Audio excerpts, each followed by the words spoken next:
my God, literally during my live stream, they just announced that an It prequel series is happening. Let's get into it. What's your favorite scary movie? Hey, man. We'll tear your soul apart. I'm Pennywise the dancing now. We're gonna get you. Oh, Lord on the beast! God, don't do that. But sometimes death is better. Okay, I gotta calm down for this video. Hi everybody, what's up? KillJoy Jake here, and instead of having friends, I have horror movies.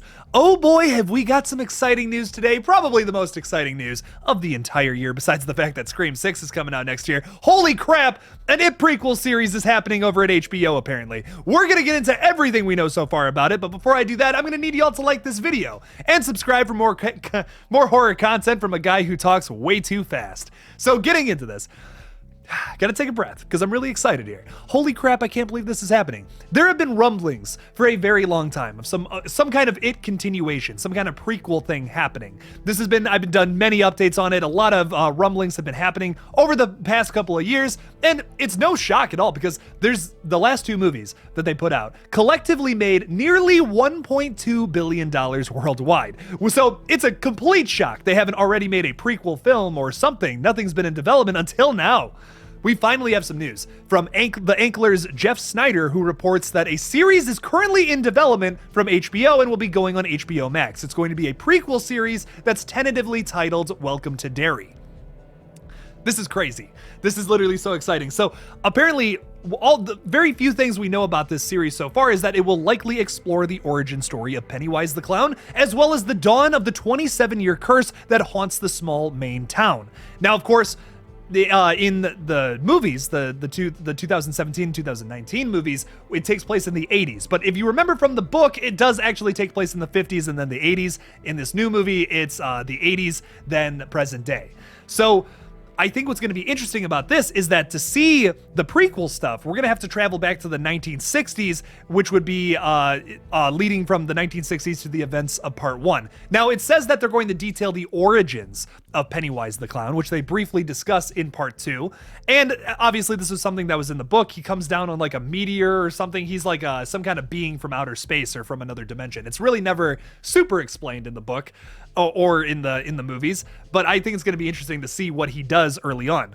As you guys probably know, there was a deleted scene from the original movie, from the first one, that never saw the light of day. We still have really never seen it. We've only seen a screenshot of it where we see this early version of Pennywise the Clown, where he's all red and he's like really creepy looking. I talked about this picture in an earlier video from like a long time ago when this news came out. I don't think the scene is available, but apparently he's like this red version of Pennywise the Clown. It's a really early like version. The entity that is Pennywise, he's a shapeshifter, obviously, has not fully developed the character yet. So it looks really weird. It is obviously Bill Skarsgård in a bunch of red makeup. And apparently in the scene, he eats a baby, which I guess was too much for test audiences. So they cut it from the movie entirely. It's not even on the Blu-ray of the 2017 film.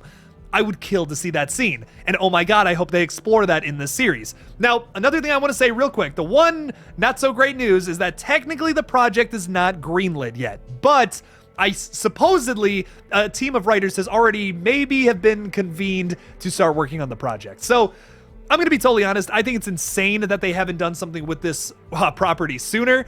Obviously, listen, I'm just going to repeat this number again. $1.2 billion, roughly. The fact that they haven't made some kind of prequel movie or some kind of prequel series is insane. The fact that we're just working on this now is totally bonkers.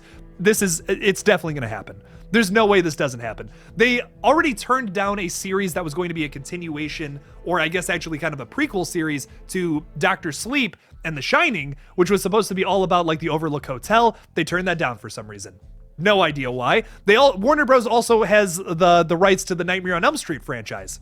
They're not doing anything with it right now. Totally crazy to me. They should have Andy Muschietti working on some kind of new thing from that. That would be sick. But Andy and Barbara Muschietti will serve as producers on this series. So at least they're working on something cool. Another thing I want to talk about is that this is the first time in the entire history of any kind of It iterations in film or TV where it has deviated from the original story. So this is going to be really interesting. They can kind of do whatever they want with this. There are some things they have to follow, like they talk briefly in the 2017 movie about like the black spot and some of the other things that occurred in the 1960s in this timeline, in the movie timeline. So they have to kind of use those little things from the book, but they have a lot of liberties to kind of do whatever they want here, which is going to be really exciting to see a story that deviates from the King story, because the whole concept of it is really cool. A great idea. A character that transforms into whatever your worst fear is and makes you horrified, and it feeds off of that. That's awesome. But the story just isn't that great. The ending to it is so ridiculous and over the top in the book. They didn't know how to do it. They didn't know how to adapt that in part 2. The reason part 2 is not as good as part 1, I feel like that's how most people feel about it.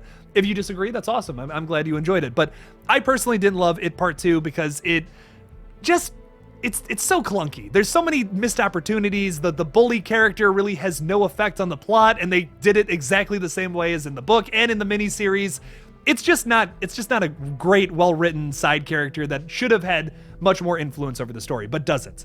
And also how they defeat Pennywise is kind of silly. I kind of wish that they would have changed it for the movie, which yes, it is different than what happens in the book. Like he turns into a spider at the end and all this, and Richie has this like joke off battle with it. It's so weird. I wish they would have just straight up killed him and like you saw blood come out or something like that. That would have been a lot cooler of an ending. Now, they don't have to follow a story. They can do whatever the heck they want with this prequel series, and honestly, I feel like it's going to be even better than the last movie. I hope, at least. I got my fingers crossed that it is. Because of these liberties, because of this freedom they have to tell their own story, I feel like this series has the potential to be better than the 2019 movie. The 2017 movie will always be my favorite iteration of it, just because I feel like it's really well done. It's a really fun movie. It's crazy. The characters are fantastic. But I feel like this series has the potential to tell another great It story without having to follow the guidelines of the original book that I have some criticisms of. Listen, Stephen King is the master of horror when it comes to writing, but man, that It novel has some problems. It's got some great scenes, and that's why it's one of his most beloved books. The concept alone is phenomenal, one of the most original ideas in horror history, probably. But I don't know. I feel like the execution of the ending isn't all there, and I wish they could have changed it a little more in the 2019 movie. I would love to see this story really change it up, tell its own story, and it doesn't have to follow too many guidelines from the book, which is going to be really interesting to see on screen. I have nothing but great expectations for this, but what do you guys think? Are you excited for an It prequel series? Would you have rather seen a movie? Tell me something about it in the comments below. I'm curious about what you guys have to say. Thank you all so much for watching this very crazy video. I'm sorry, I'm just so excited. Oh my God, this is going to be so epic. I've been waiting for this news for such a long time, and it just came out of nowhere and slapped me in the face. Oh, let's go. So I don't know. I'm so excited. Hopefully you guys are too. Thank you for watching this video. I'm going to end it now because I'm going crazy. Thank you guys for watching this video again. And as always, don't forget to kill it out there, y'all.